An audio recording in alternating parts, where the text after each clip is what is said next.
Ini Gloria Veronica. Dia suka banget dengerin musik sambil joget-joget. Apalagi kalau dengerin musik DJ favoritnya. Nah, kalau yang ini namanya Feby Andea. Dia addicted banget sama yang namanya musik. Tiap hari, Feby selalu menghabiskan waktunya untuk memasukin lagu-lagu yang dianggapnya dia banget di playlist-playlistnya. Selera kalian sama nggak nih sama selera Feby? Nah, ini aku, Kevin Pranata. Aku suka banget untuk mengekspresikan emosi aku dengan bernyanyi. Menurut aku, ini tuh healing banget buat aku.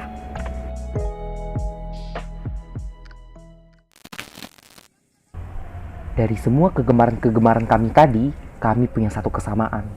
Yaps, kami melakukan aktivitas yang dipengaruhi oleh bunyi. Bayangin deh, kalau dunia ini gak ada musik ataupun bunyi. Wah, aku bakal kangen banget dengar alunan ombak yang calming ini.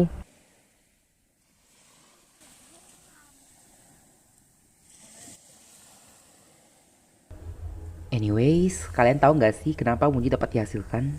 Aku juga nggak tahu sih. Jadi, yuk kita belajar bareng.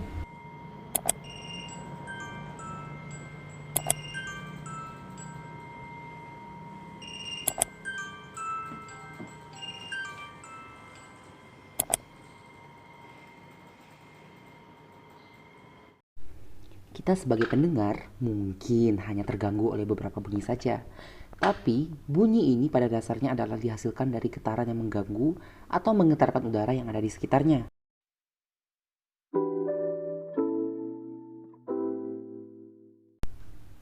Gangguan tersebut merambat hingga menggetarkan gendang telinga dan hasilnya adalah bunyi yang kita dengar.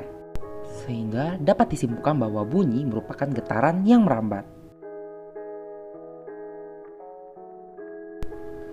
Bunyi memerlukan medium agar dapat merambat dan bisa terdengar. Udara merupakan medium yang paling umum digunakan, seperti saat kamu berbicara dengan teman kamu. Suara yang kamu keluarkan itu awalnya dari pita suara yang menggetarkan udara di sekitarnya. Lalu getaran tersebut merambat hingga akhirnya diterima oleh telinga teman kamu.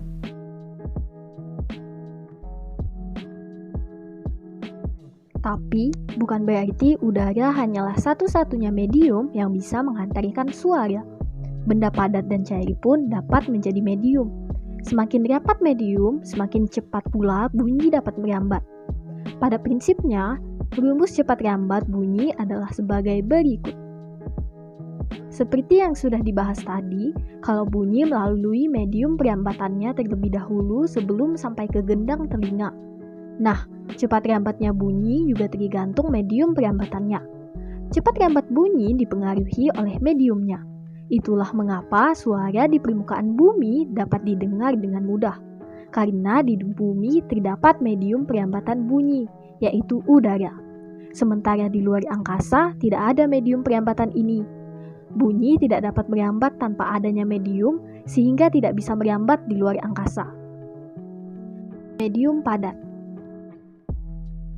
Medium padat ini akan lebih cepat merambatkan bunyi dibandingkan dengan medium lainnya. Karena penyusun zat padat itu sangat rapat. Persamaan dari cepat rambat bunyi yang melalui medium padat adalah sebagai berikut. Medium cair. Medium selanjutnya adalah cair. Contohnya apa nih kira-kira? Yap, ada air tawar, air laut, air raksa, dan lain-lain. Kecepatan rambat bunyi yang melalui medium cair lebih rendah dibandingkan dengan medium padat. Kenapa? Karena kerapatan molekul penyusunnya lebih longgar. Jadi simpelnya bunyi yang diterima oleh pendengar akan lebih lama sampai dibandingkan melalui zat padat. Rumus persamaannya begini. Medium udara. Terakhir adalah medium gas. Contohnya adalah udara. Medium ini merupakan medium yang memiliki kecepatan rambat paling rendah dibandingkan kedua medium lainnya. Hal ini dikarenakan molekul penyusun gas berubah-ubah dan menyebar.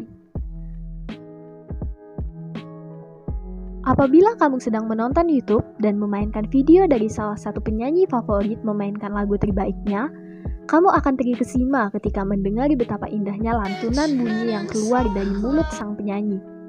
Bunyi tersebut bisa terdengar indah karena adanya nada. Nada adalah bunyi teratur yang memiliki satu frekuensi. tinggi rendahnya nada tergantung pada besar kecilnya frekuensi bunyi. Jadi, semakin sering udara digetarkan, semakin tinggi frekuensi gelombang bunyinya dan semakin tinggi nadanya. Pada umumnya, manusia dapat mendengarkan dan menghasilkan bunyi di rentang frekuensi audiosonik, yaitu 20-20.000 Hz. Gajah dan hiu merupakan contoh hewan-hewan yang bisa mendengar suara di bawah frekuensi 20 Hz, yang disebut dengan infrasonik. Lalu, frekuensi di atas 20.000 Hz disebut dengan ultrasonik. Frekuensi ultrasonik bisa didengar oleh hewan seperti kelelawar dan lumba-lumba. Sifat-sifat gelombang bunyi. Suatu gelombang bunyi memiliki ciri khas. Ciri khas inilah yang nantinya akan dimanfaatkan dalam pembuatan suatu teknologi yang dapat berguna untuk kehidupan manusia. Apa saja sih ciri khas gelombang bunyi? Yang pertama, refleksi atau pemantulan adalah sifat bunyi yang pertama. Ketika bunyi merambat melalui mediumnya, maka bunyi akan dipantulkan apabila mengenai permukaan benda yang keras. Misalnya pada kapal laut, pemantulan terjadi saat bunyi kapal mengenai dasar laut, atau pada tetesan seperti air ini. Yang kedua, refraksi. Sifat selanjutnya adalah refraksi atau pembiasan. Refraksi terjadi jika gelombang bunyi dari suatu medium memasuki medium lain dengan sudut tertentu, maka bunyi tersebut akan dibiaskan atau dibelokkan. Yang ketiga, difraksi. Sifat difraksi atau pelanturan ini berlaku apabila ada bunyi yang melewati celah sempit, maka bunyi tersebut akan dilenturkan. Contohnya begini.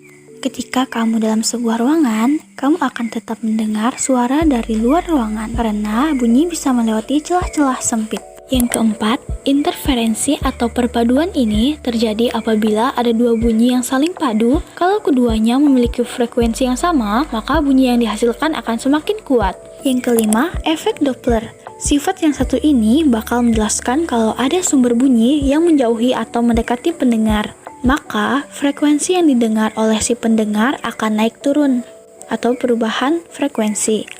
Misalkan kamu lagi berdiri di pinggir jalan nih, tiba-tiba kamu mendengar suara sirine ambulan dari kejauhan. Nah, ketika ambulan tersebut berjalan menjauh, maka suara sirine yang kamu dengar akan lebih rendah. Nah, yang keenam, pelayangan gelombang bunyi. Pelayangan gelombang bunyi adalah dua bunyi keras atau dua bunyi lemah yang terjadi secara berurutan. Jika gelombang bunyi merambat bersamaan, bunyi paling kuat akan dihasilkan saat fase keduanya sama.